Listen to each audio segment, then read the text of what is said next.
my mother was a nurse, and she worked with doctors that worked until they just fell over, because Wall Street was making the money, not the investors.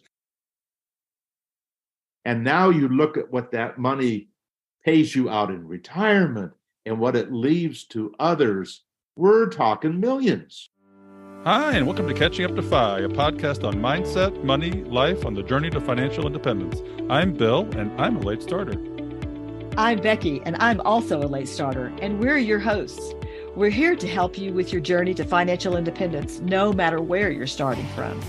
We're going to talk to other late starters, experts, and we'll explore topics related to our mission. Join us as we catch up to FI together. Hello, and welcome back to Catching Up to FI. I'm Bill Yount with Becky Heptig, my co-host, and today we have a guest we're very excited to share with you. Paul Merriman is so many things. First and foremost, and last, he is a passionate educator of the individual investor. He is a nationally recognized and award-winning authority on mutual funds, index investing, and asset allocation. Among his many professional lives, he has been a stockbroker on Wall Street and a wealth manager at Merriman Wealth Management, which he founded in 1983. After he, quote-unquote, retired in 2012, he became busier than ever.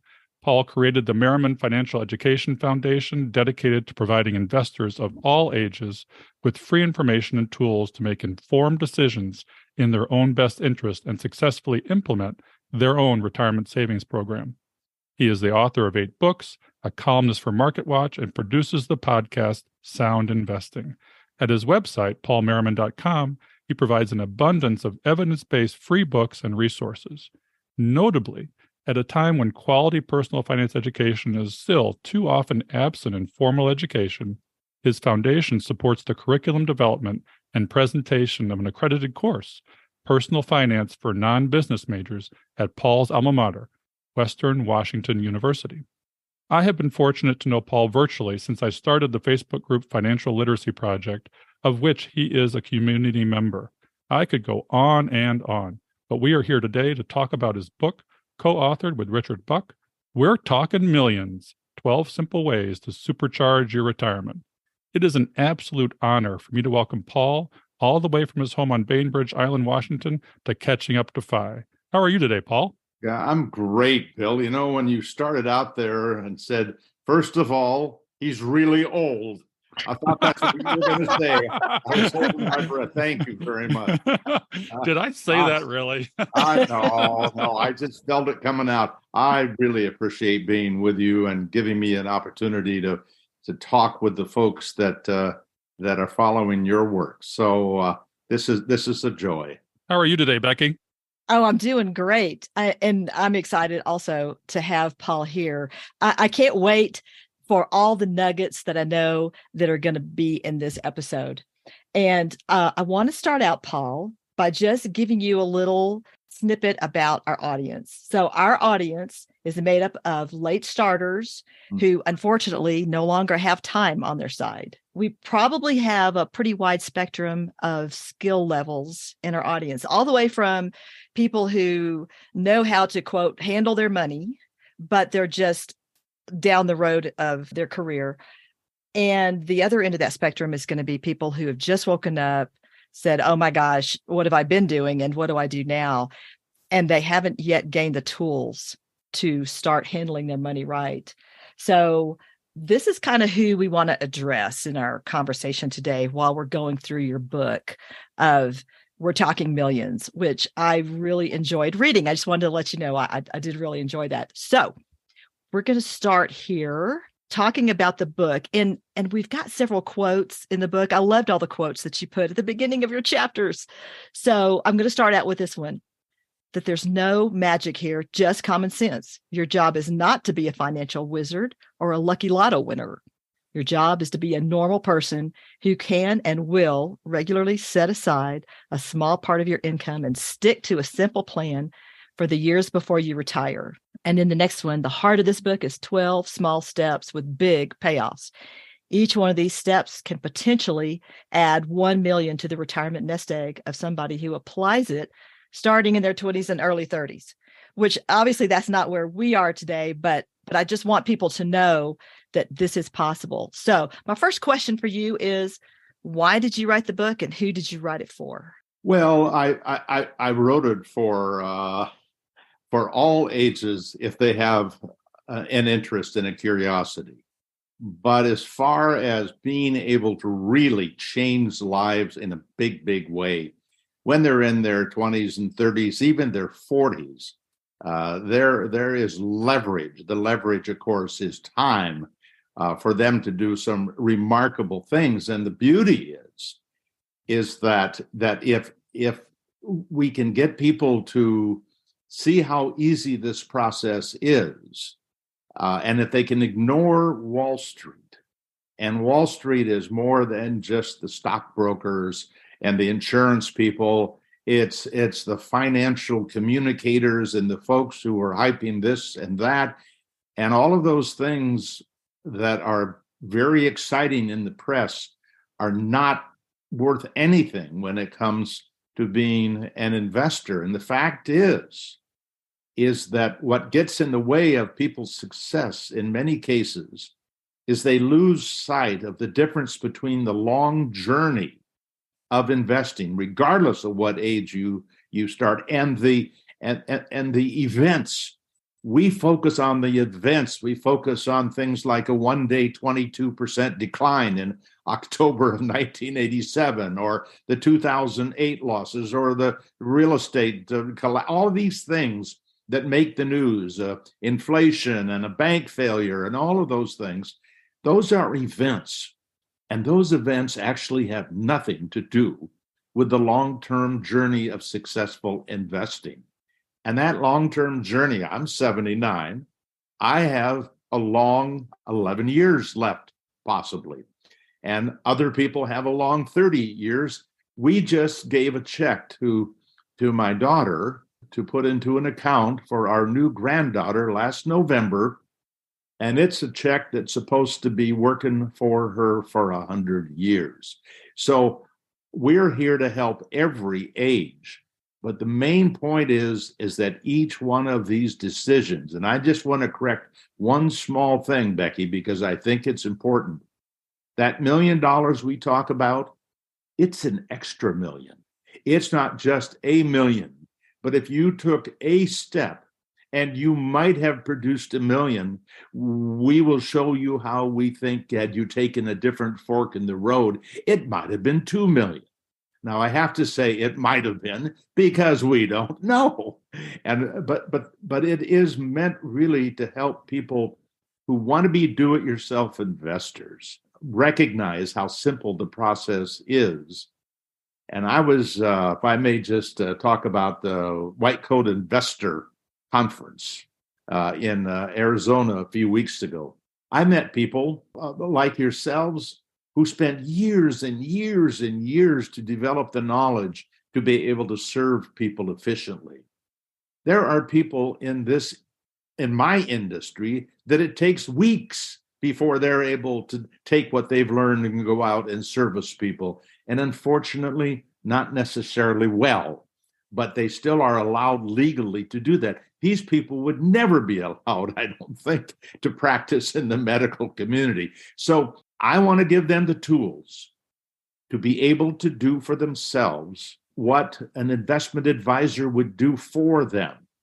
And that's an interesting challenge. But because it's so easy to become an investment advisor, it can be done, and it can be done with the information that we provide. Okay, Paul. One of the things you say in your book also is it's never too late to start. It's never too early to start. And there is no shame in starting small. I had a great deal of shame when I woke up at 50. I left my head in the sand for months, if not a year or so, trying to figure out what had happened and how I had gotten to this place where I'm starting at 50. You want something from your reader when you wrote this book. You want action. Isn't that correct? Well, it is. It has to be action once you've taken the time to figure out what you need to do. And people who are 50 and have not saved a lot, there's a story behind that and why that you hadn't saved a lot. Sometimes for people, it's because they came upon some hard times. I just got off the phone with a fellow who's lost a job, and it could take him quite a while to get back aboard doing what he wants to do. But then other times, it's just about habits. And habits are a challenge to create. The habit to save, the habit to have the delayed gratification. We know what's the YOLO? You only live once is how some people feel. And so even when they think, I've got to do that, I've got to do something different, I've got to start saving, I've got to invest properly. At the same time, you've got people who are very good at dangling that little thing out there for you to buy. And they're so good at what they're dangling out there to sell you that all of a sudden you lose that desire. So how do we get people to save, to learn the basics of investing, and then to make a commitment for the long term?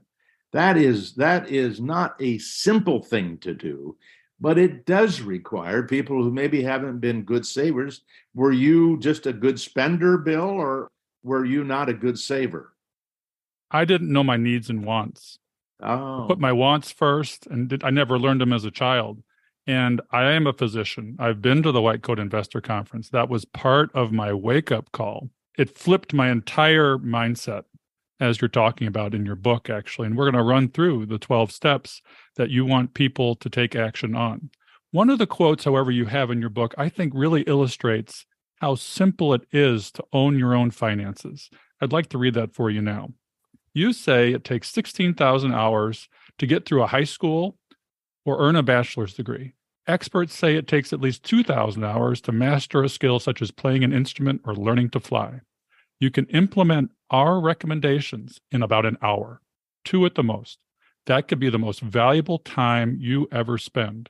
That hour or 2 plus maybe 30 minutes or so a year could be worth millions of dollars over your lifetime. Small steps with big payoffs. Well, that hour or 2 is going to depend. It's about how long it takes to read the book. I think it's about 2 hours. But the reality is, we all come to forks in the road. Instead of trying to solve the problem by trying to answer everything at one time, let's just peacefully, calmly look at one fork. Save versus spend, stocks versus bond, whatever that fork is. What are the implications of taking one direction or the other? And they are not complex. I teach this to high school kids, and they don't always get it immediately, but within a couple of minutes, they understand the difference between an expensive mutual fund and a cheap mutual fund, an actively managed fund and a passively. They understand the differences and the implications to their pocketbook. Now, some people will respond by saying, if it's that easy, why isn't everybody able to do it? And of course, the problem is that there are so many people who are waving these flags out there. Take my path, not that path. Don't buy that no-load mutual fund. Pay higher expenses. Let us actively manage because we can beat the market. They all are trying to sell you something, and the key is to get to that fork in the road and look at the facts. Look at the math. I've been teaching this lately, Bill and Becky, that the first thing people need to do is understand the math of investing. The math is guaranteed. The history is not, nor is the future. But if you understand what expenses do to you, as an example, which I know you'll get to, then it makes it easy. So there's nothing complex about any of this as long as you just take one fork at a time. You know, Paul, I know that saving is sort of where this all starts. And that was the problem that I had, is we hadn't saved anything. We didn't think we needed to save anything. We were just going to worry about that later.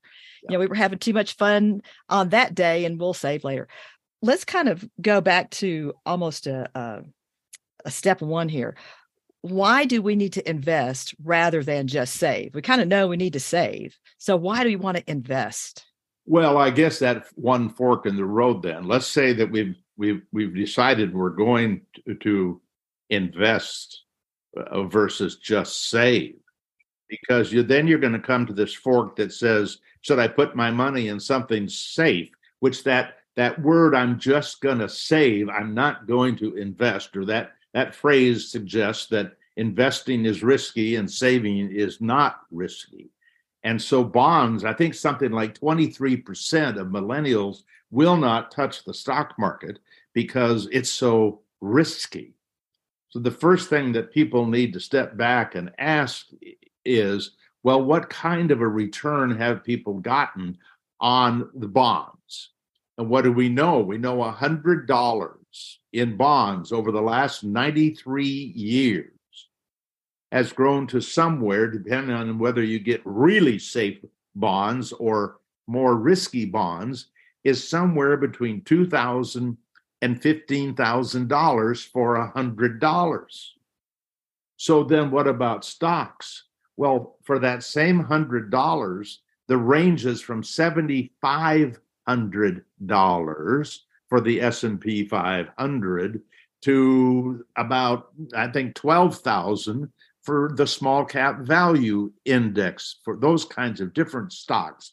So what are we talking about? You mean there's actually a difference of $100 becoming worth $2,000 or becoming worth millions?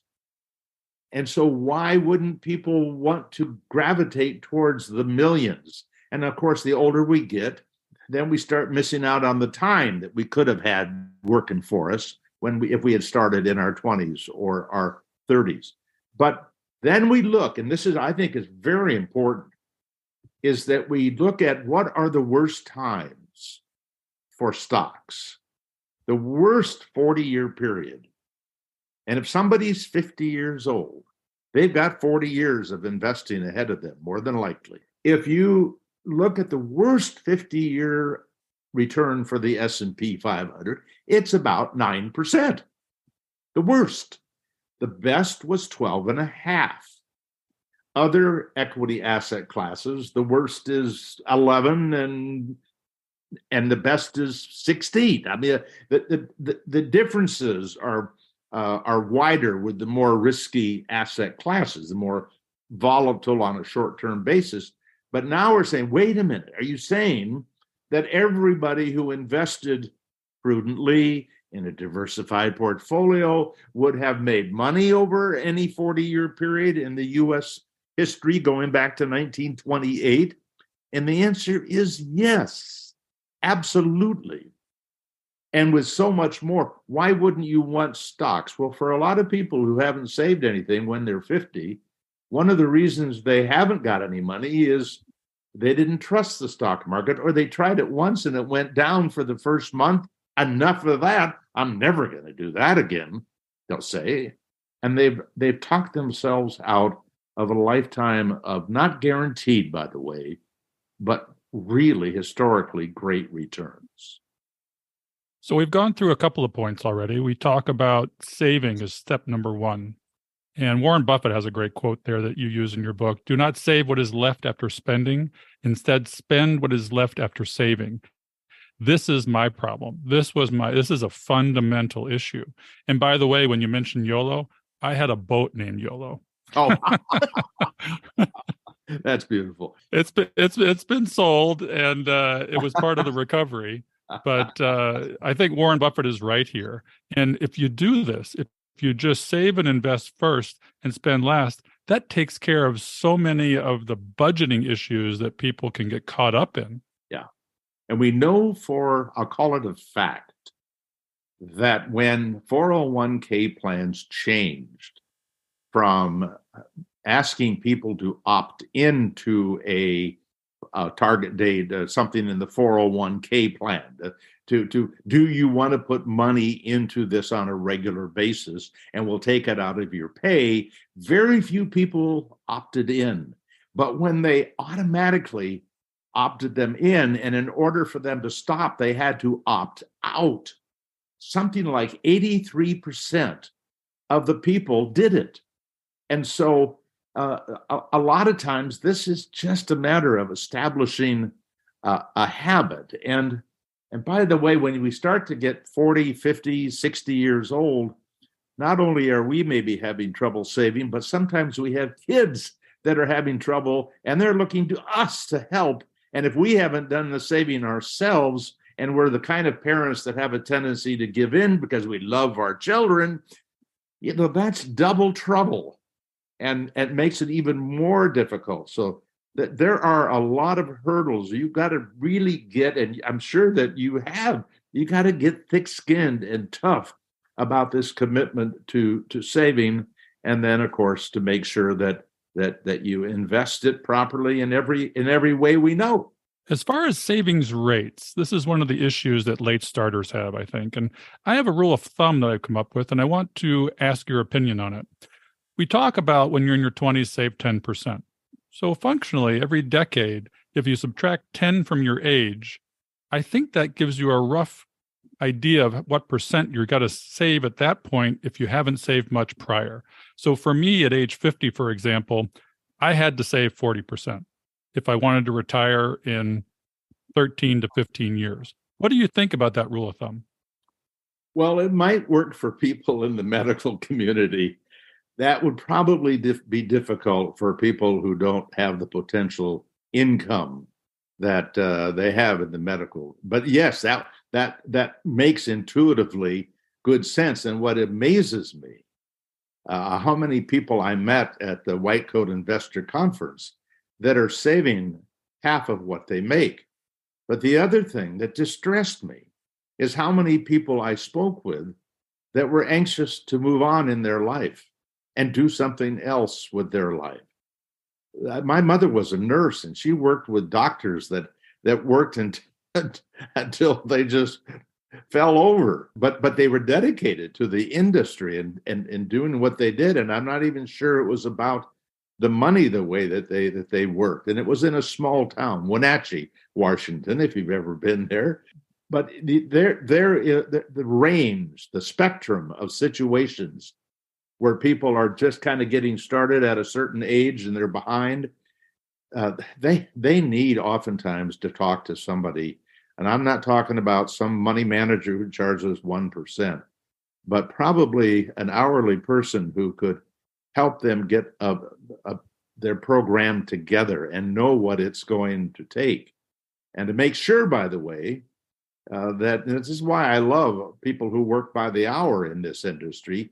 There are not a lot of them, but they're a lot like nurses from what I know. It isn't about the money. You would never choose to be an hourly advisor when you can work for 1% of money under management and build an annuity. Many people need some hand-holding along with the education, because let's face it, if we look at the challenges, well, having been an investment advisor, the how to invest is simple. It's easy. It's the psychological challenges that individual investors, and oftentimes a couple, and one of the couple is a spender and the other is a saver, or one of them is an aggressive, not only an aggressive saver, but an aggressive investor, and the other one is not sure they want to save that much, and they are conservative. There are psychological challenges that make it more than just a matter of knowing how to invest, which is where I really can't help very much. My expertise is showing people how to make the basic right decisions and then showing them the tables of results if you did that in the past, going back 50 plus years. That's what I'm good at. But somebody sometimes has to sit down with those folks and talk psychology and feelings. I have a tip there, actually. I have a good friend named Cheryl Garrett. I don't know if you know her. Oh, absolutely. But she has a website called the Garrett Planning Network. And she's put together a list of those folks that are fee-only, flat fee, fiduciary financial planners that I think if somebody's lost and wants to go looking for help in their local area or virtually, that would be a great place to start, don't you think? You know, I do. Many of those people do both hourly and assets under management. She requires that they, at a minimum, have to do hourly. Many of them only do hourly, but then many of them have discovered that the bigger money is in the assets under management. But yes, it is worth the effort to go to her website, and you can actually see on her website if there are people in your area, and you're just going to have to pick up the phone and start calling to find people that will help. And I will warn you right now that many of those people are so successful at what they do on an hourly basis, they have a hard time taking new clients. I talked to one recently. There's a 6-month wait. And when you're 50 and you're behind where you want to be, waiting around 6 months to get started could really be frustrating. If we move on to number 2 or chapter 2 in your book, it says start saving earlier instead of later. And all of us in this community can probably collectively say, gosh, I wish I had. Yep. But I do want to talk about this for just a moment, because even those of us that are late starters have younger people in our lives. Yeah. We have kids, grandkids, neighbors, friends at church, whatever it is that are younger, and that, I wish someone had explained this to me when I was younger. Now, I don't know if I would have listened, but at least they would have tried. Yeah, well, the interesting thing is, of all the things that I teach, the thing that seems to be most surprising to people who are numbers-oriented kinds of folks, like engineers, the one that turns out to be the most surprising is how important that first 5 years can be. So the person that starts at 25 versus the person that starts at 30.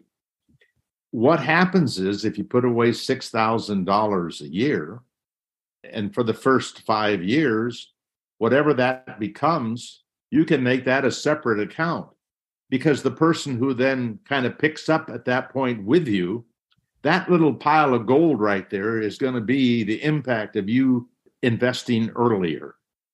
And it is a huge amount of money over a lifetime.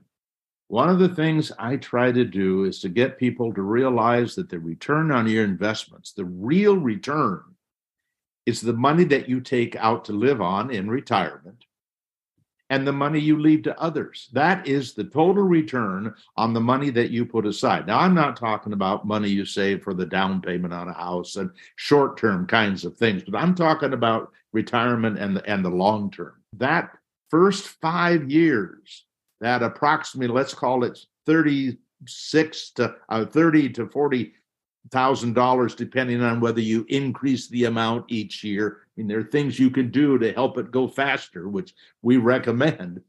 But that little bundle of money there grows, and that first 5 years, two things can happen during that period of years.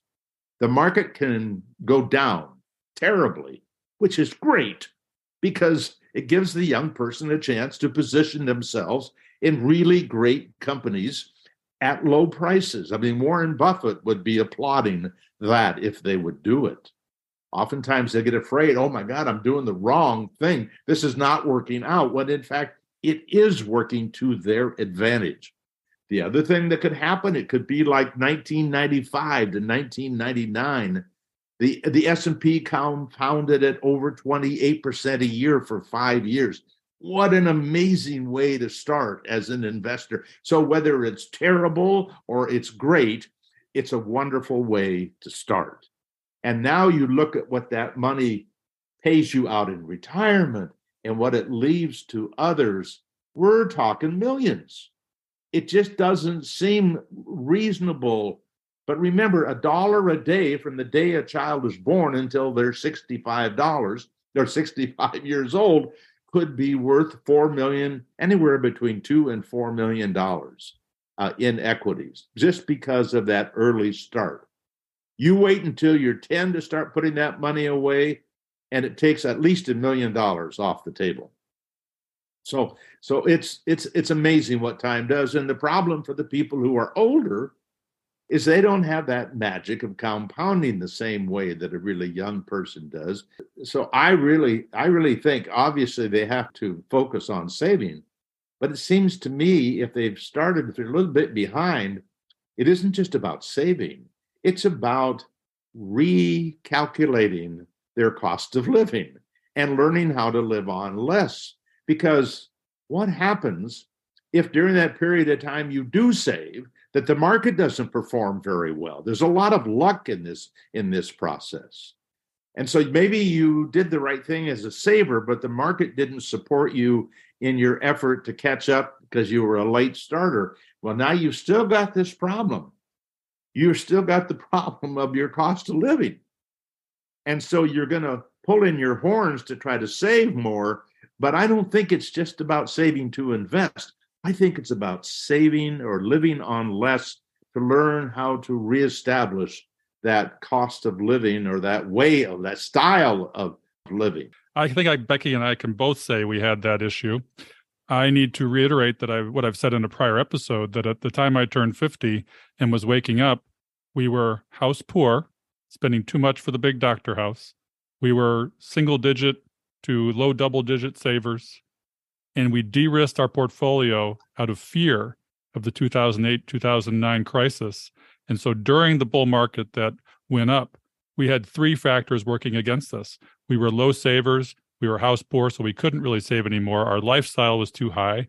And during a time of a great time to invest, we were probably 30% equities. Yeah, and that's in a way, it's a combination of our emotional responses to the world and the luck. Because from 1975, a period that was important to me in my life of saving and earning, to 1999, the S&P 500 compounds at over 17% a year. That's 25 years of over 17%. No wonder John Bogle was famous for his index fund, because it sat there and just gobbled all those returns up, because that's what it did. It wasn't supposed to do anything but do what the market did, and the market did amazingly.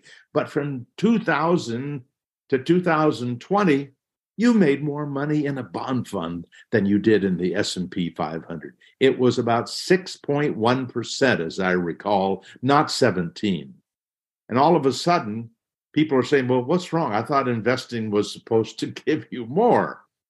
Well, you're just not very patient. It's the problem. And that's not easy when you're getting older and the clock is ticking. Absolutely true. Go ahead, Becky. I would think that one of the main points for me that comes out of this is, no matter where you are, you've got to start. You've got to start now. Yeah. Yeah. And speaking of that, and you mentioned John Bogle, that brings up a quote that you said that I like a lot. He said, "Don't look for the needle in the haystack, just buy the haystack." In this quote, you're talking about not just owning stocks, but owning many stocks, not just a few. What do you mean by that? Well, that haystack was the index fund that he created in 1976. You owned them all. You didn't have to pick and choose. See, there's something that most investors do not know that is part of the history of investing, that the academic community has found out for them. And that is that if you go back to 1926 and look at all of the public companies, half of them either went out of business or did not make any more than a 3% rate of return, which is the return of T-bill rates. That's what you're going into. You're going into buying securities that many will not survive. And the S&P 500, this is not like some passive index. There are about 20 companies that are changed every year. At the end of a decade, there's normally 200 of the 500, and there's a change that's been made. And that's been true since 1970. And if you read about the projections for the future, they're predicting faster changes because of the nature of the high-tech industries and obsolescence, quick obsolescence in many cases. And so a lot of people don't realize how unlikely it is that you're going to do well picking individual stocks. But if you own them all, this is the beauty. If you own them all, it's about a 10% compound rate of return since 1928. And by the way, there are a lot of people in this FIRE movement that pay homage to J.L. Collins for his total market index. Well, I just want you to know that since 1928, the total market index has underperformed the S&P 500 by 0.1% a year. They are both virtually the same. large cap growth. Now, there's value in there. Yes, there's value, but the value doesn't have the power, the earning power, and the PE ratio of the growth companies. So it's mostly growth in terms of the numbers that it puts on the board. And so his idea is just own them all. And where John Bogle and I agree is just own them all. But I believe in also owning all the major equity asset classes. That's where John and I disagreed. He thought the S&P 500 was all you need.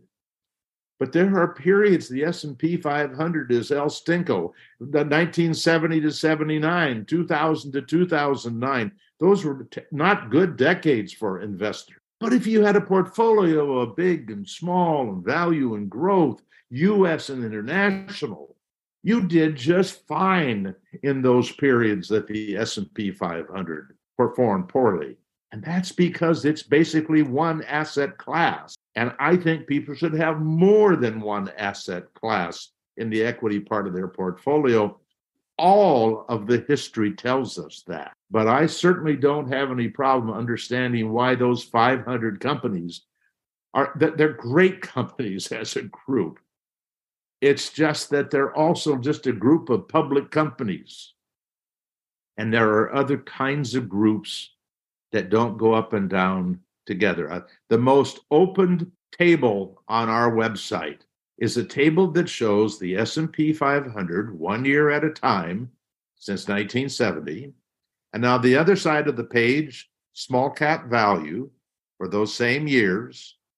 And in between are all the combinations in 10% increments between those two different asset classes. It, to me, is amazing because you go from the S&P 500 paying 11%, actually 10.4 since 1970, up to about 12.3, I believe it is, or 12.1 for the 50-50 combination of the S&P 500 and small cap value. Now, we go from 10.4 to 12 point something. You're picking up some important half of 1%. There's like 4 1/2 of 1% potentially in there somewhere.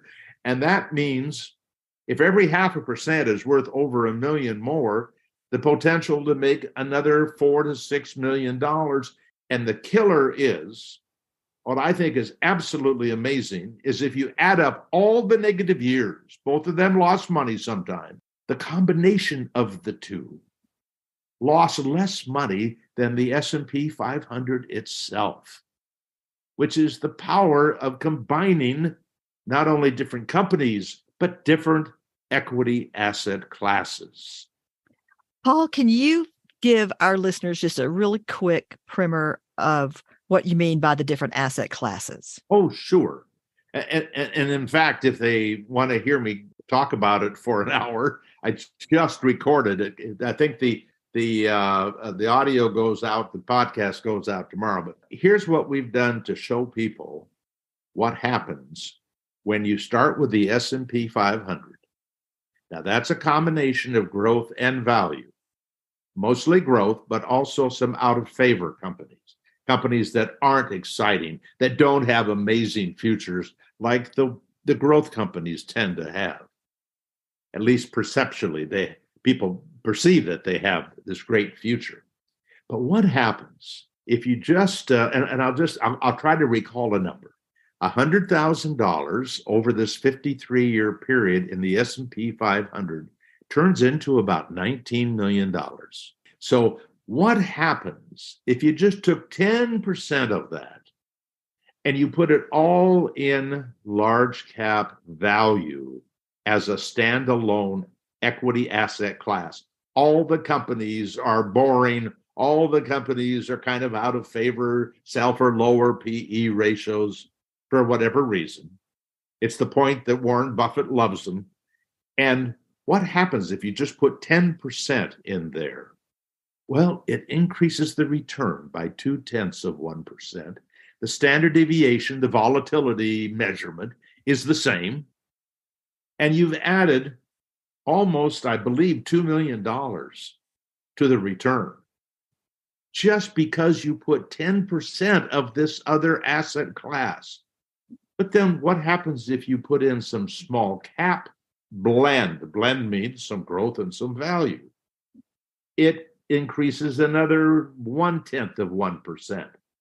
And then you put in some small cap value. It increases 0.4%. And what you're doing is these are all what the academics, I didn't make this up. These asset classes for years have been identified by the academics as the asset classes, the groups of stocks, just like the S&P 500. It's a group of large cap blend. They have measured the premium return for these particular equity asset classes. Includes REITs, includes emerging markets, includes large cap blend internationally and large cap value internationally and small cap blend and small cap value internationally. These are 10 separate equity asset classes that can be going in different directions. And just like when you have different stocks in the S&P 500 going in different directions, it tends to kind of moderate the volatility. And by the time you're done, that combination takes you from about 10.4 up to, I think, about 12.3. Now, the problem with 10 is what's the likelihood that you're going to take care of them, Becky, that you're going to rebalance them, that you're going to be staying on top? And it just takes a few minutes a year to do it, but you've got the responsibility to do it, and that's weighing on you. In fact, it weighs on you more than the doing of it, as many things in life can do. And so what we've tried to do to help people is to go through this group and figure out, can we capture that premium by using just a combination of the S&P 500 and small cap value? It gets you to most of what you're looking for. And it does. And then what happens if you took a portfolio 25% S&P 500, 25% large cap value, 25% small cap blend, 25% small cap value? We tested that all the way back to 1928, and it adds about 2% a year to the return. And those four together, if you looked at every year's performance since 1928, almost over half of them are just right in the middle of all of those, because it's the average of the four. The S&P 500, it's at the top, it's at the bottom, back at the top, down at the bottom, all over the place. But not the four together, because it's a diversified portfolio. This is the kind of thing we're trying to teach people, because it allows you to increase the diversification and maybe, just maybe, increase the return. We can guarantee, according to the studies, that it's a better rate of return. We just have no way to guarantee the future. Well, there's an even more simple way we're going to talk about in a little bit that you managed to come up with. And I'll give a little prelude to Two Funds for Life. Stay tuned as we get to that. But we need to circle back to our 12 steps. And it gets us to step number 5, which is cut expenses. Now, John Bogle again said, the two greatest enemies of the equity fund investor are expenses and emotions. I've learned this the hard way too. And you get every dollar that you don't spend. Tell us about where expenses come up in investing and how you can minimize them, please. Well, this is the easiest one of all, because we can go to Morningstar and we can see what they call the operating expense of every mutual fund in the industry and every ETF in the industry. So we know what the internal costs are. And those internal costs are created by the companies who manage those funds. Some mutual funds that look like an S&P 500 fund charge over 1% to do it. Well, why would anybody buy it? Well, maybe because the salespeople who are selling it belong to a church, and they're selling to people in the church, and the people in the church want to do business with the people who are selling it. This actually happens. On the other hand, you can buy virtually that same mutual fund. The return is going to be very, very close, except instead of spending 1% a year, you can spend 1/20th of 1% a year. So anybody who wanted to take the time could discover those differences. And remember, if every 0.5% leads potentially to another extra $1 million, expenses are the same basically forever. And Bogle says this, returns come and go. Expenses are there forever. And the academics have told us, if there's any one variable that leads to higher rates of return, it's lower expenses. Now, I'm not talking about comparing a bond fund to a stock fund, because you might have lower expenses in a bond fund. It's a much less risky, much easier portfolio to manage theoretically, okay? What we want to do is compare bond funds with bond funds, and stock funds with stock funds, and small cap value stock funds with small cap value stock funds. And so it is in the group that particular fund is operating. We want to see, how does it charge? How much? Fidelity has mutual funds that have zero fee to buy, zero fee to sell, zero fee to manage. Their operating expense is zero. And while it is basically a way to attract money, by the way, they are called the Fidelity Zero Funds, but they are there to attract money into Fidelity. I don't believe they make any money on it. They have ways in the mutual fund industry to make a little bit of money with the stocks that are in that portfolio, and they may be doing that, but it really is a marketing effort to attract people. But think about it. You want to open an account for an 18-year-old with $100 and get diversification? You could actually divide. You could divide that $100 into 25% large cap blend, small cap blend, large cap value, small cap value. You could create with $100 a portfolio built for a multimillionaire for nothing. It's never been more efficient. Investing has never been more efficient than it is today. I've been around it since 1963. It is amazing how efficient it is. And that leads me to believe that if you do the right things and take advantage of those efficiencies, you should make a lot more money in the future than people made in the past, because Wall Street was making the money, not the investors. But now most of that money goes to the investors if they choose to invest that way. So you are a proponent of index funds, and I initially drank the Kool-Aid on the 10 funds, and I followed your strategy. I did it for a year or two, and I found it exhausting. It was just too hard to keep up with, and I found myself learning later in life that I just needed to keep it simple, stupid. And I went to a much more 3 to 5 fund portfolio.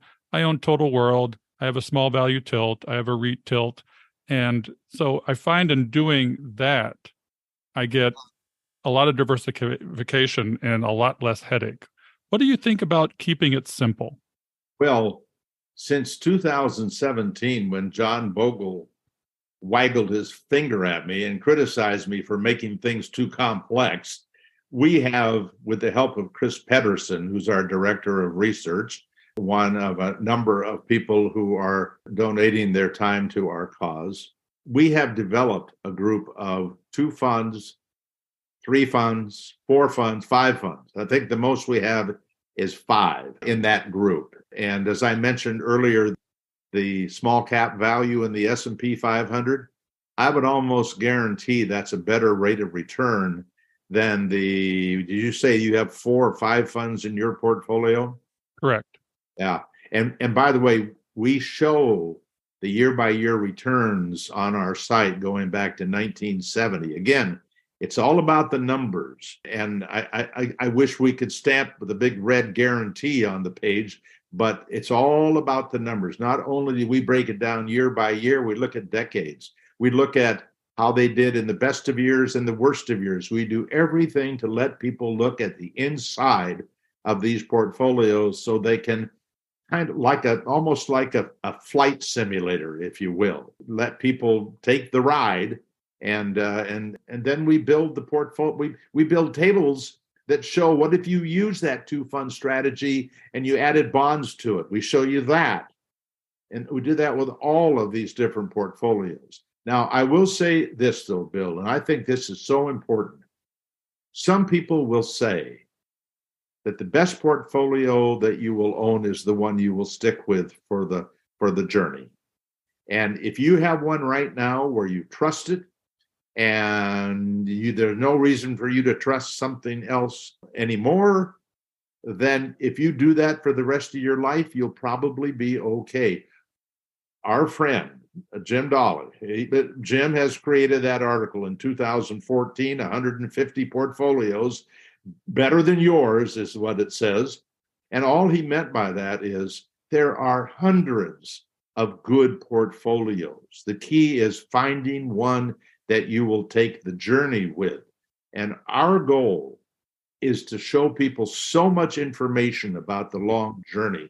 Some of our work going back to 1928, that maybe that will give people the confidence to stay the course, particularly if we have been very careful to show you what the bad times look like as well as the good times. So we've covered small, we've covered value. Those are steps 7 and 8. We come to buy and hold, which you've just mentioned. And John Bogle said with regards to this, I've said stay the course 1,000 times, and I have meant it every time. And I want to comment on that. That's really, really important as a teacher.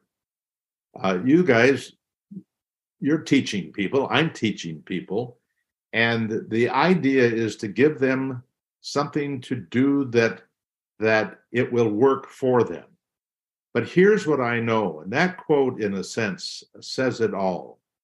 If I had 1,000 students 30 years ago, and I told them I wanted them all to buy and hold the S&P 500, and I want you to come with your checks to class tomorrow because we're all going to open the account tomorrow.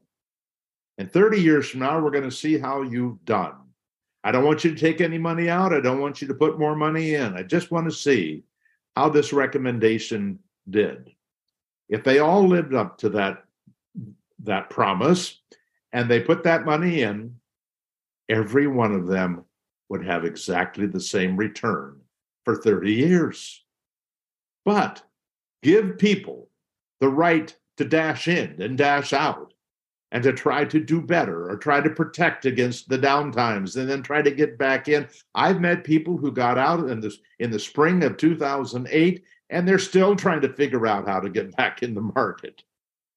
Because market timing, I know it intimately. I am somewhat of an expert on market timing, and I will tell you that it is rare that anybody actually maintains a single market timing system. Not only they jump in and out of the market, they jump in and out of different market timing systems, looking for the one that will work this time, not having an understanding of how inaccurate those market timing systems are going to be.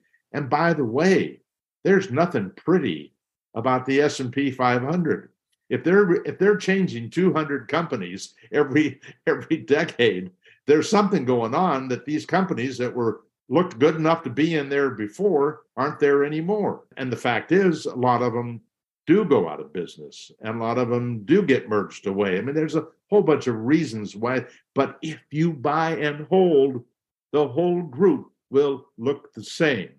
So they may want to line me up and shoot me at the end of 30 years, but I mean, that's the risk of investing. But we do know that the best way to keep you out of responding to the events is to have you committed to being a buy and hold investor. One of the phrases that I heard early and often when I was going down the rabbit hole of learning and educating myself on what to do with my money was, it's not timing the market, it's time in the market. Yes, that is absolutely right.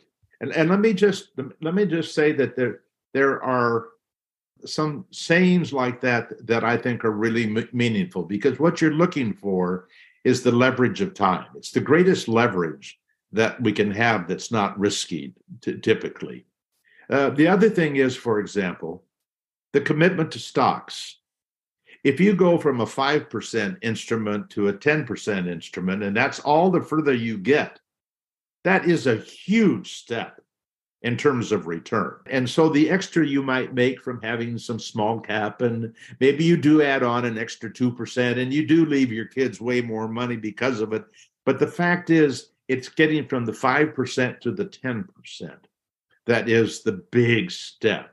And the same thing is getting to that buy and hold commitment versus some way, but somebody smart must be able to figure out what's going on. There must be somebody who followed. Maybe Jim Cramer has been around long enough now that he could figure that out. And it turns out he can't figure it out. And nobody can figure that out. Nobody knows how to tell you the future. Now, market timing typically is what we call the ICSIA strategy. This is the most common. I can't stand it anymore. And so that means that you're making this decision for emotional reasons. And the minute you're going to your emotions, it's not that you're doomed, but you are probably going to reduce your performance by a lot. And people who try market timing on their own are likely to retire with half of what they would have had they just bought and held the right combination of assets. We hope you've enjoyed this episode of Catching Up to FI. We would appreciate it if you could leave a 5-star review so that our message can reach others. We are not lawyers, financial advisors, accountants, or tax experts. Please consult your own professional advisors before making any important decisions. Our content is for entertainment and education purposes only. We'll see you next time on Catching Up to FI.